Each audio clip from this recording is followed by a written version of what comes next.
So ayun guys, umorder ulit ako sa Shopee ng electric fan. Bale, padalawang order ko na to. Tipid kasi ito guys sa kuryente, kaya gustong gusto ko talaga to. So yan, ito ang mga laman niya guys. Bale, inisa-isa ko ngang ilabas para i-check. So yan, ito yung pinakaulo niya. Ito naman yung kanyang blade, pinakapakpak, tas yung katawan. So, ayun lang kanyang laman. So, ngayon i-assemble naman natin to guys. Pakita ko sa inyo kung paano i-assemble ito para hindi kayo mahirapan. So, yan. Tanggalin natin sa plastic to guys para ready na tayo. Yan. Yan ang pinakailalim niya guys. Semento yan. Mabigat yan. Hindi yan matutumba. So, simulan na natin guys. Unang-una kunin natin itong pinaka-chassis niya o yung pinaka-paa niya para idikit yung anti-skid pad. Yan.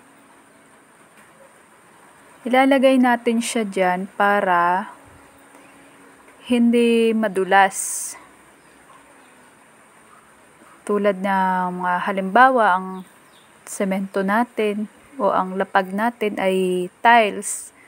So, hindi siya madudulas pag may nakadikit siya na anti-skid pad.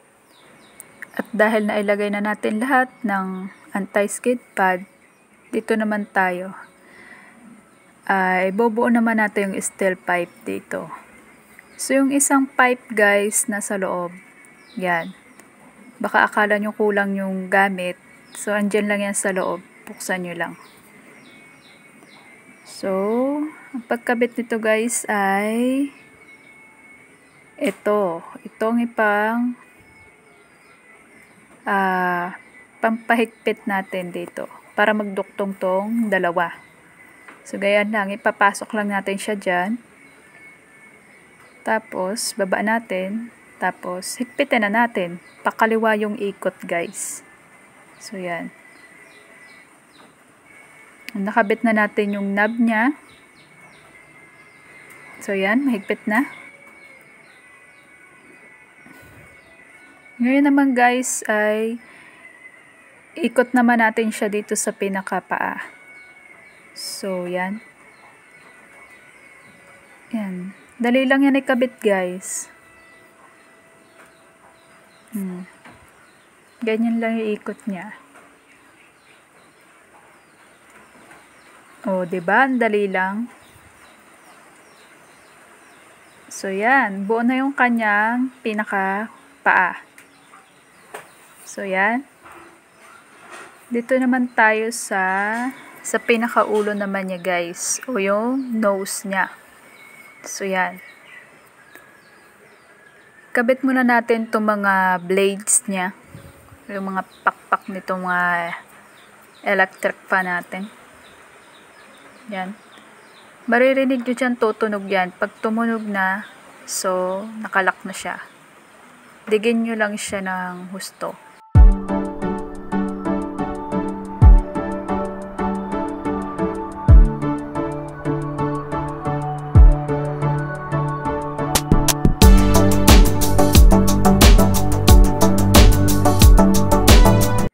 So, ayan guys, buo na. Tapos na natin ilagay. Sunod naman ay ilalagay natin siya dito sa pipe. So, ipapasok lang natin siya dito guys. Yan. Ganyan lang kadali guys. So, pasok natin.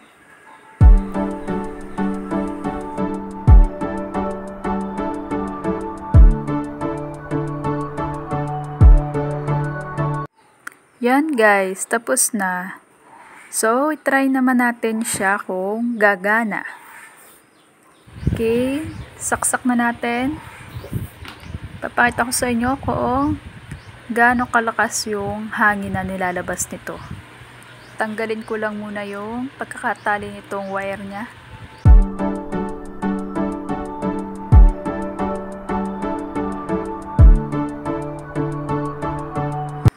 Ang ikinaganda nga pala nito guys, may patayan din siya. May on-off siya. Yan o. So, saksak ko na para kita nyo. Yan. O, diba? Lakas ng hangin nyo, guys. So, yun lang, guys. Maraming salamat sa panonood. At, syempre, huwag nyo kalimutan na mag-like, mag-subscribe, at i-hit ang notification bell para lagi kayong updated sa aking mga bagong videos.